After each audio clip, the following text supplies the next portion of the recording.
listen to me. The family is a divine institution. The family is divinely instituted of God. You know what that means? That my acts of fatherhood within my family carry a divine weight. Job understood this. Job understood that. Job understood his devotion to God manifested in many ways. And I'm not saying this is the best way, but here's what I'm saying. It was the most obvious.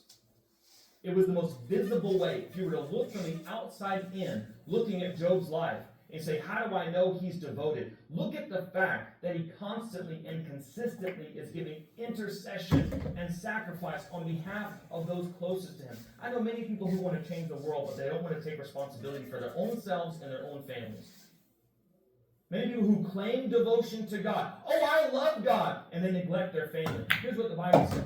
Someone who does not provide for their own family is worse than an infidel. Worse. Not the same, not as bad, worse. Why? Because the family is a divine institution. And when a pagan fulfills the proper role of father, and he loves his children, he's devoted to his children and to his family, he is fulfilling a divine calling, even as a pagan, and it seems obvious to him. I should be doing this thing.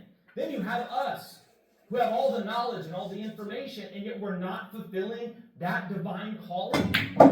God says, that's worse. I hold you to a higher standard. I hold you to a higher standard. Job understood his moral excellence was to be applied to his role as a father. His private devotion was not at variance with his fatherhood, but here's the idea. I think it was the most obvious evidence of it. It was the most obvious evidence of it. Okay, how do you know that? All right, when trying to undermine Job's devotion, where did Satan begin? With his family. He targeted his children. It was the most obvious evidence of his devotion to God.